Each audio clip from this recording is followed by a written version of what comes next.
ശക്തമായ കടലാക്രമണം. പൊന്നാനിയിൽ 80ഓളം വീടുകളിലേക്ക് വെള്ളം ഇരിച്ചു കയറി.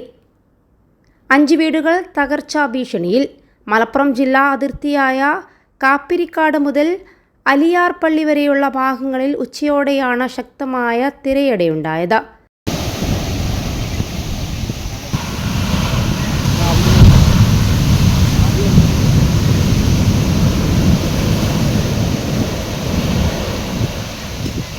പാലപ്പെട്ടിയിൽ ചെറിയകത്ത് ആലിക്കുട്ടി, മരക്കാരകത്ത് സൈഫു, ഹാജിരാകത്ത് റസീന, കാക്കാനാട്ട് ഹനീഫ, വടക്കേപ്പുറത്ത് ഹലീമ, കറുപ്പൻ വീട്ടിൽ സുലൈമാൻ, കിഴക്കേതിൽ സഫിയ, വെളിയങ്കോട് വടക്കൂട്ട് മൊയ്തീൻ, ചുള്ളിൻ്റെ ഹസൻ ഉൾപ്പെടെ 80ഓളം വീടുകളിലാണ് വെള്ളം കയറിയത്. വീടുകൾക്ക് മുൻപിൽ കടൽ ജലം കെട്ടിക്കിടക്കുന്ന അവസ്ഥയുമുണ്ട്. മുറിഞ്ഞഴി ഹിളർപ്പള്ളിക്കു സമീപം MES കോളേജിന് പിൻവശം തുടങ്ങി വിവിധ ഭാഗങ്ങളിൽ വെള്ളം കെട്ടിക്കിടക്കുന്നത് കടുത്ത ദുരിതമാണ് വിതക്കുന്നത്. രാവിലെ മുതൽ വേലിയേറ്റ സമയങ്ങളിൽ വെള്ളം വീടുകളിലേക്ക് ഇരച്ചു കയറി. കടൽ ഭിത്തിയില്ലാത്ത മേഖലകളിലാണ് കടലാക്രമണം രൂക്ഷമായത്. കൂടാതെ കടൽ ഭിത്തി സ്ഥാപിച്ചിട്ടുണ്ടെങ്കിലും ഇതിന് മുകളിലൂടെയും തിരമാലകൾ ഇരച്ചു കയറുകയാണ്.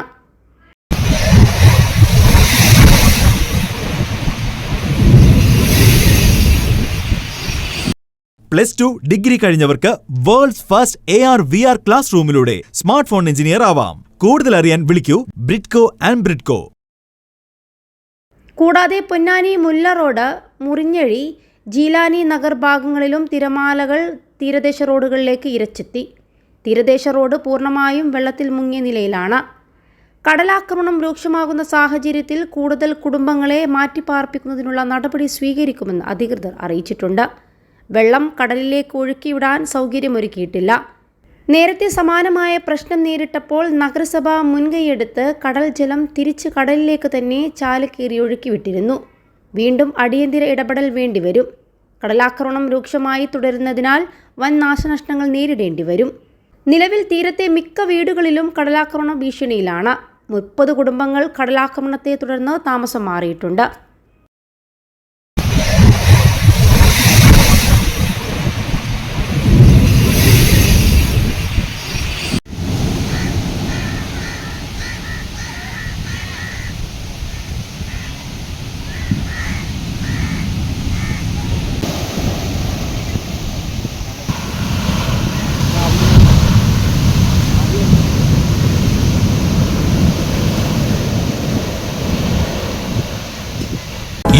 ലക്ഷത്തോളം സന്തുഷ്ടരായ ഉപഭോക്താക്കളും 2 ലക്ഷത്തോളം തിമിര ശസ്ത്രക്രിയകളും പൂർത്തിയാക്കിയ മലബാറിലെ ഏക കണ്ണാശുപത്രി Al Salama high hospital, hospital road, Perinthalmanna.